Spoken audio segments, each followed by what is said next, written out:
by faith, by works. Wait a minute. That's an odd term. The Bible talks about justification by faith. Paul talks about that all the time. You're justified by faith. Justified by faith alone. You're justified by faith apart from works. Because he's talking about going to heaven. But now we have a whole different use of the word justification in James 2. He says there's a second justification by works. The justification by faith has to do with eternal destiny. The justification by works has to do with God's intervention in history, in your life, in our lives, in our circumstances, in our prayers answered, in the power given, in the victory over, in the deliverances, in the circumstances of life. That has to come because you're declared righteous by your work, not by your belief system. He says that his faith was perfected. The word perfected means matured. It developed. His faith grew. You don't grow faith by looking for faith. You grow faith by doing the work. Because by his work, his faith was perfected. It matured. He had a bigger view of God. He had a bigger view of God's power, purpose, intervention. It all grew. If you want more faith, do more work. That is not just busy work, but the application of biblical truth in life's decisions. That is called obedience in Scripture. When the work is tied to the faith, then the faith grows. In the Olympics, you have high jumpers. They can jump about 8 feet, springing off the ground. But you also have pole vaulters. Pole vaulters can go 18 feet. High jumpers, about 8 feet. Pole vaulters, 18 feet. That's because a pole vaulter has a pole. And when they run and they put the pole in the box, the pole bends and the pole springs them higher than they could ever jump on their own. Work is your pole. He says you can only go so far with faith alone. But when you grab the work and attach it to the faith, the work propels your faith to a higher level than it existed previously. And that work typically is called for in a trial. It's typically called for in a trial. So he says, and Abraham was called a friend of God. Now, I know we like to sing the song, I am a friend of God. That's a lioness song. A lot of God's children are not friends of God. To be a friend of God speaks of an intimacy that has been developed because of the growth of faith and your experience of God intervening in your circumstances. If God is not intervening, his presence is not being manifested, it's because the intimacy is not there. But when the intimacy is there, two things happen.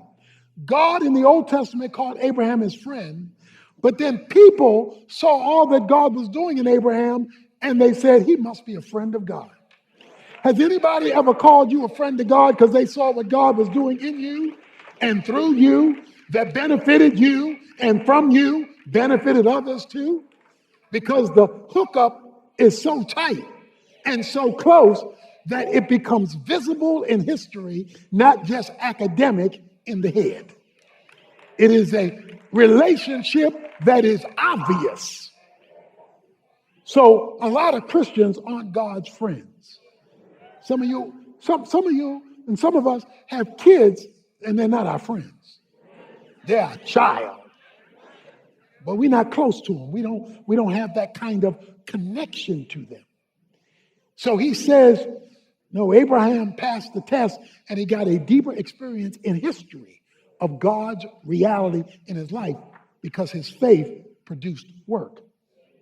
He then goes to a female illustration. In the same way, was not Rahab the harlot also justified by works when she received the messengers and sent them out by another way? He says, was not Rahab the harlot justified by works. When she received the spies and turned them out another way, okay? So you all remember the biblical story, Joshua fit the battle of Jericho, okay? So in the book of Joshua, God tells Joshua to go to this pagan city and he's going to judge it. So he sent in a couple of spies to spy out the land. Rahab lived in the red light district. Wherever you see Rahab's name in the New Testament, her occupation is always attached to it. When the spies came, they thought the red light district would be a good place not to be detected. Christian.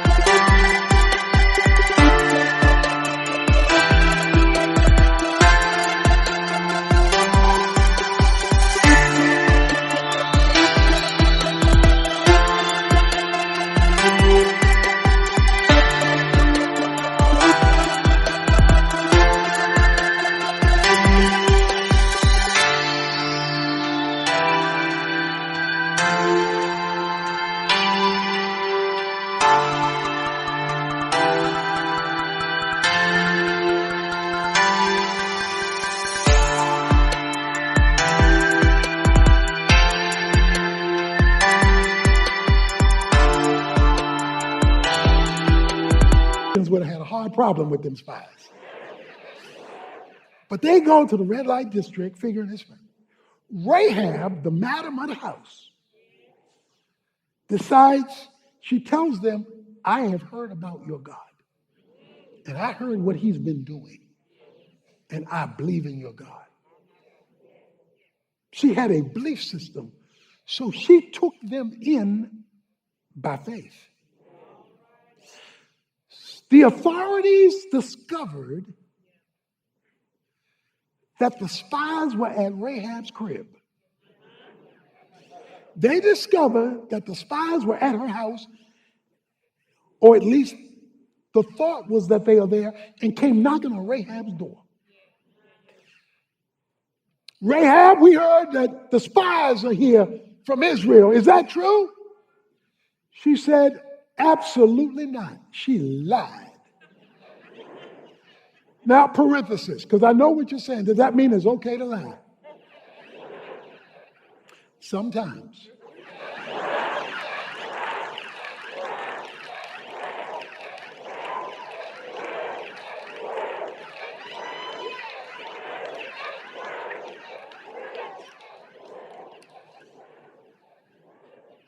Now, some of y'all took that further than it was intended.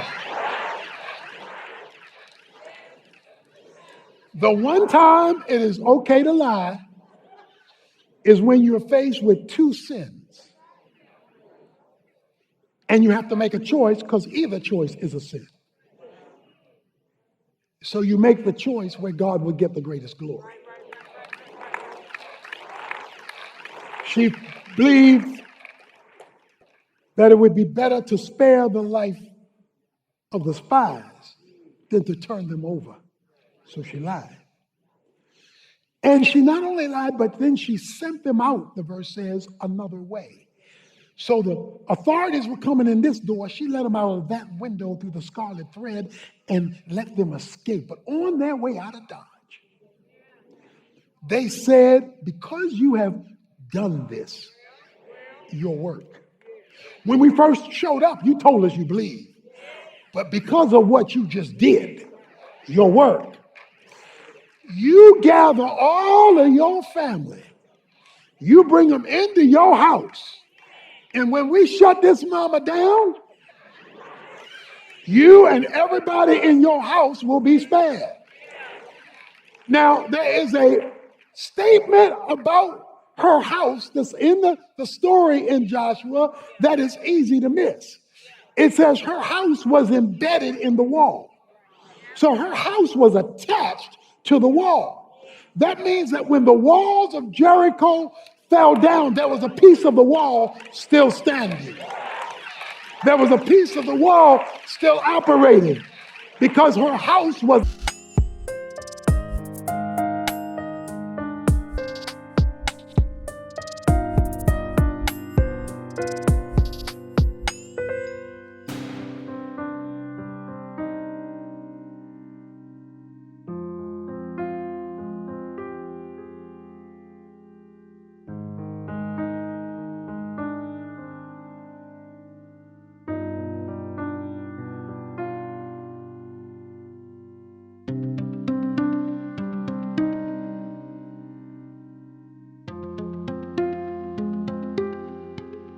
attached.